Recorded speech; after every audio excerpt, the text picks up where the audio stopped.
Good morning, guys. Welcome back to the farm. Well, let's get into it. Listen to me as I slow it down. Dreams are yours if you want it. Enjoy the ride.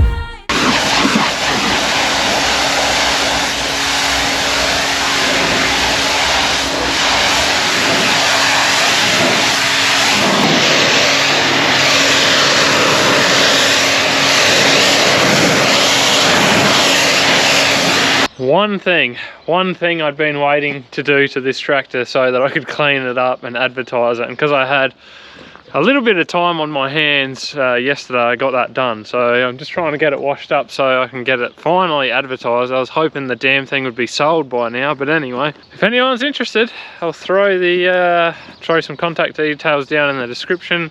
Hopefully the ad will be up and everything like that. Don't really know what the old girl's worth, but it's only done 4,500 hours, one owner since new. She's paddock ready, mate. She is ready to go. Alrighty, so update. I'll try and give you guys an update if my damn lips will work, because it was very, very frosty this morning. Man, the lawn was just snow white. It was freezing, so. But anyway, we finished the beans. We went and put a few paddocks of barley in on wheat stubbles just because that's where the moisture was. Heavy wheat stubbles there. There's a little bit of moisture, so we tried to get some barley in. Tried to get it in relatively deep, get it into some moisture, but we're dry. We are dry. Like, I haven't looked at how much rain we've had for the year, but yeah, it's got to be around 50 millimeters for the entire year, and this will be the third year straight that we're heading into the end of May with only about 50 millimeters of rain, so it gets old quick. It's really hard to get your season off to a good start when it just doesn't rain. So the last couple of years we've been very lucky because we've had very kind springs, but damn, we need some rain. But what I think I'm gonna go do today is I got one more paddock of barley to do on wheat. I think I'm just gonna go get that in because they've just given us a chance of a few showers here in a couple of days time. So we got that, and then also about this time in about a week, I think it's the 16th or the 17th of May today, by the way, for reference, but and about this time in a week, sort of next Thursday, they're saying that we might possibly be in for a few more, and it doesn't take a lot at this time of year to get a crop growing. Honestly, if we got 5 millimeters over the weekend and another 5 millimeters this time next week, then that barley will start growing. So, and it's not just the barley that we want to get going, the canola's up out the ground and it is turning purple. It is struggling big time for moisture. I might go around if I get some time at some point and we'll go have a look. But anyway, I just got to put some seed and fert in here and put some stuff in the air seeder because Dad's going to unload a grain bag today. He's got like, I think between today and tomorrow there's like 7 or 8 trucks coming and going. So he's going to be very busy up there, and I tell you one thing about the grain bags, it's great because we can sell our barley for more and we don't have to freight it anywhere, but it is a pain in the butt having to load trucks all the time at the time of the year that we are now.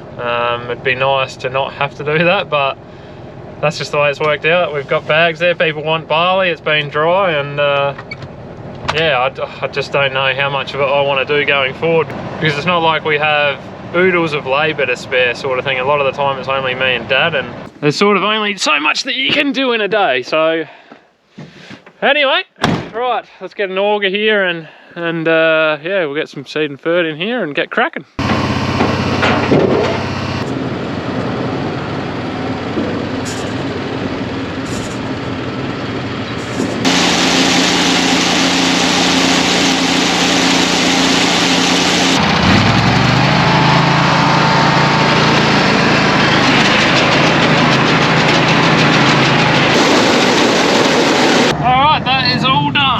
So we'll run over and we'll fill up the air seeder, and then that's pretty well ready to rumble.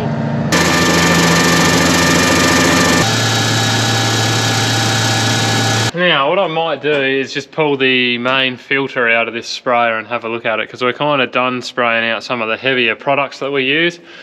I just want to make sure it's not blocked up or anything like that, so when I go do the next tank full I don't have any dramas, which you definitely don't want. So yeah, we'll get it out. Just tap it in.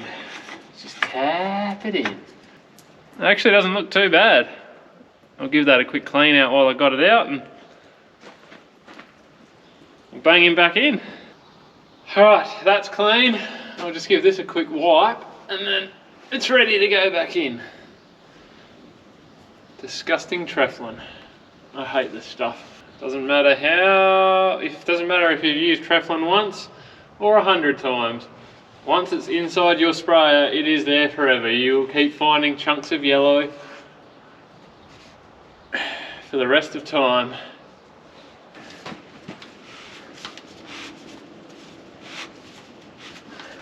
I'm not entirely sure that I have time to do this right now because I still want to spray and seed 38 hectares today, but it needs done, so I'm gonna do it.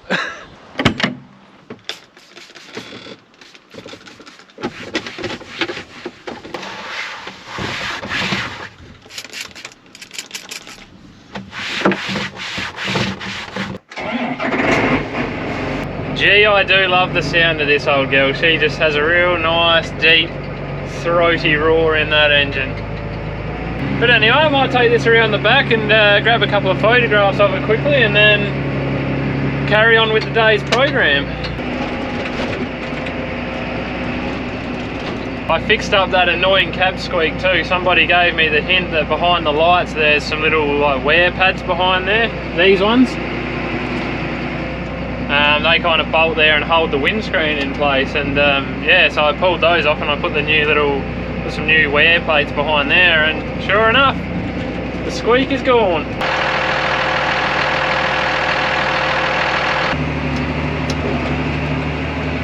I will really miss this tractor when it's gone. It's pretty much the only tractor I really remember, honestly. We've had it since 2000, I think, so we had an old Case front wheel assist tractor before that, but you know, I would have only been 10 years old, I suppose, when we sold that, so you know, I don't really remember that all that well. But this tractor, yeah, this is it till the new one. Right, I'll go over and yeah, I'll brew up some chemicals, we'll go get that out, and then we'll be sitting on the tractor this afternoon for a while, I suppose.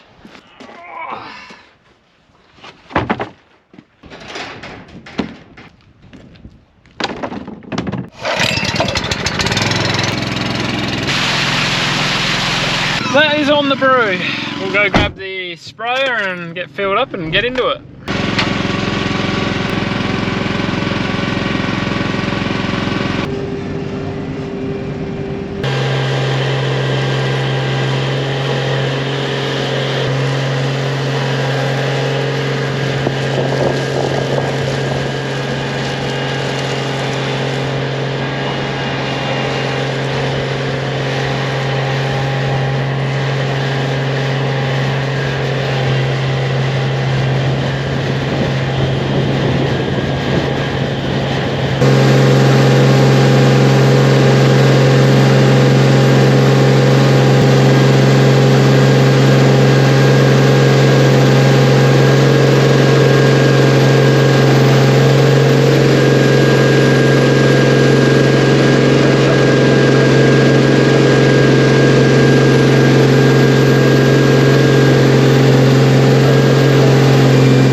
Bit of a funny story last night.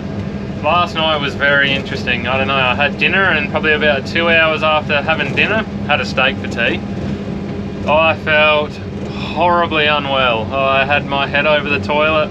I threw up quite badly. And yeah, I could not drag myself to bed. I just couldn't get off the couch until it was probably about 11:30 or 12 o'clock. Once I finally got up there, and I'm feeling it today now, so I don't really know what it was. I think I just ate something bad, or it was very strange. It just came on, nobody else got sick, so something set me off anyway, but it wasn't a very good night, I can tell you that. Done and done. Well, nothing left to do but go seeding now. Now, I did give the tractor a bit of a mid-season clean-up, so let's go and get it dirty. But yeah, it is looking nice and clean in here at the moment. Nice clean windows. Nice clean windows to go and do a few ups and backs, I guess.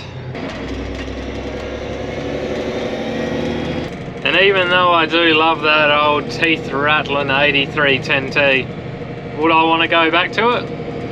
Hell no.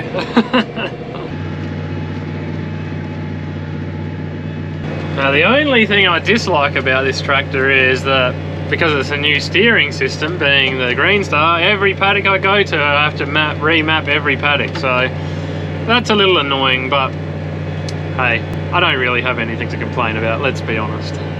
If that's my biggest problem in life, I think I'm doing okay.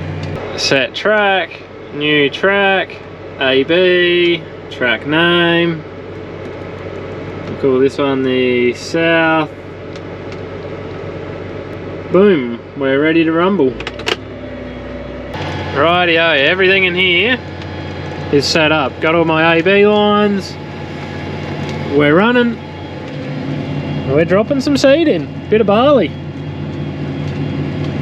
And it's quite interesting, last week we were chasing that last little bit of moisture that was there, trying to get a bit of barley in on these wheat stubbles, seeing if we could get a germination on it and maybe get some of it going. But looking at it now, there's, and like kicking around on the ground and that, there's literally almost nothing left there. So we're pretty well back to dry seeding now, I would say.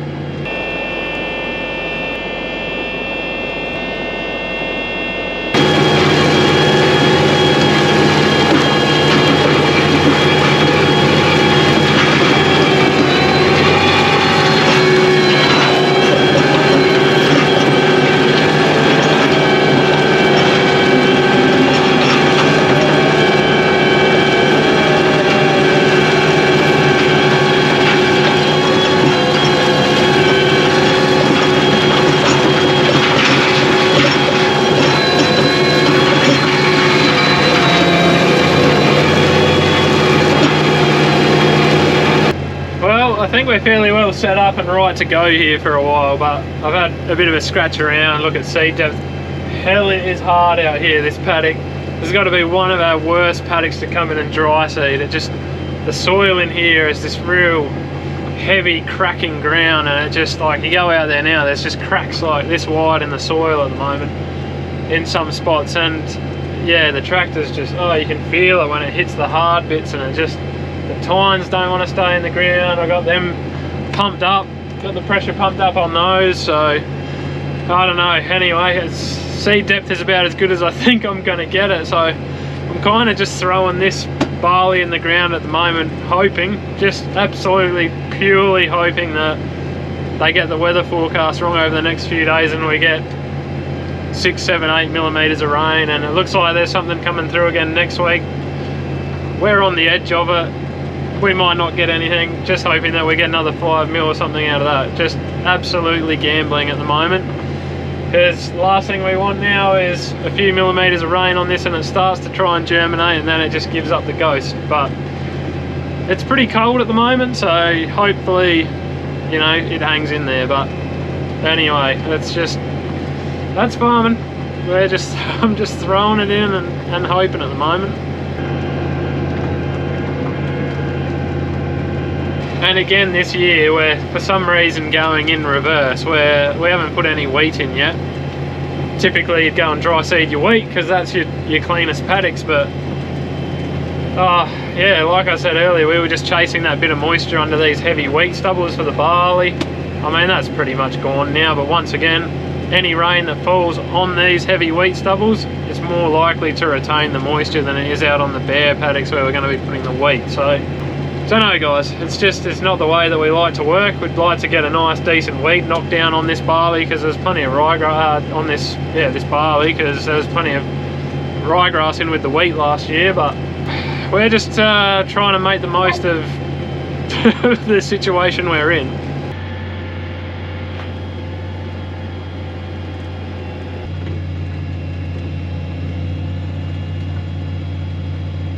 Now, worthy of a mention for any non-farmers, when I talk about things like ryegrass and a knockdown and all this sort of thing, a knockdown is just like a typical year. We'd get a decent rain, we'd wait a couple of weeks, we'd come in, we'd spray out all the little baby ryegrass and all the other rest of the weeds, and then we'd come in and seed it. But the last 3 years it's just not really rained early enough to do that, and typically in our area where we struggle for rainfall at times, the earlier your crops go in, the better they do.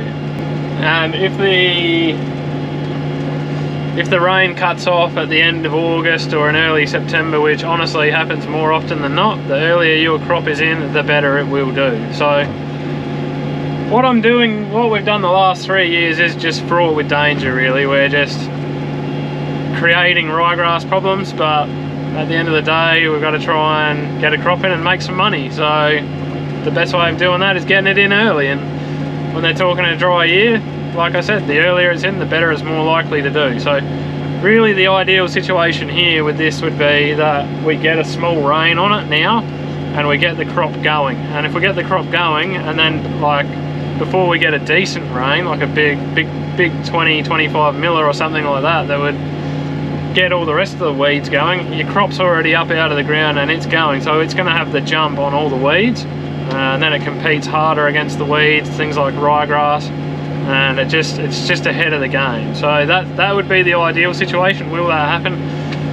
Well, I can only cross my fingers and hope, but I'd say what will happen is it'll sit in the ground here, we won't get any rain for another few weeks, and then we'll just get, you know, 20 or 30 mil, and it'll be game on for young and old by then.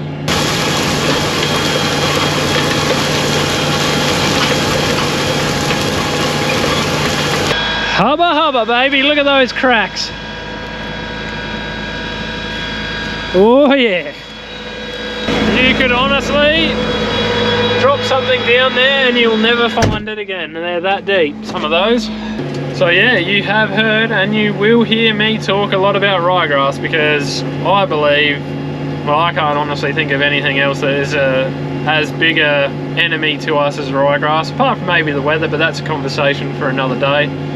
And a lot of what we do is dictated by what's happening with the weeds and the ryegrass. It's just the way it is. But we shouldn't even have ryegrass here because it's not native to Australia. It was brought here by those damn Europeans. All jokes aside, guys, I just thought I would touch on that quickly, just so you, especially for people who aren't a farmer, so you have some idea where I'm coming from when I talk about these things. And yeah, I hope that I have sufficiently bored you with that information.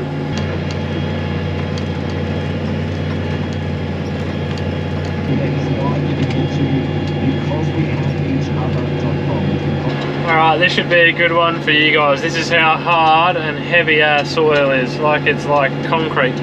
This bar is only 35 foot wide, the air seat is nearly empty. I'm just starting to go up a gentle incline here, and this thing is working.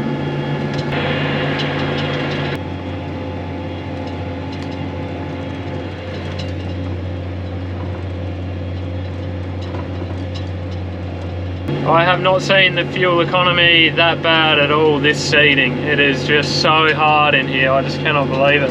So this is 370 horse and she is using every single bit of it just about to pull this 35 footer up this incline. So you could put a 40 footer behind here in our soils, but geez, you'd be struggling. You'd be struggling at times, I think, to pull it. So you can see coming from the old 8310T how we were just severely underpowered in that thing. Oh, we're starting to lose traction now. I've had to just drop back a gear, we're just losing traction. It's the first time I've experienced that in this. Well, got her done. I'm a little bit surprised actually. I thought I might run out of fertiliser, but we got there, all done and dusted. It is now, I think it's about 8:30, so not too bad.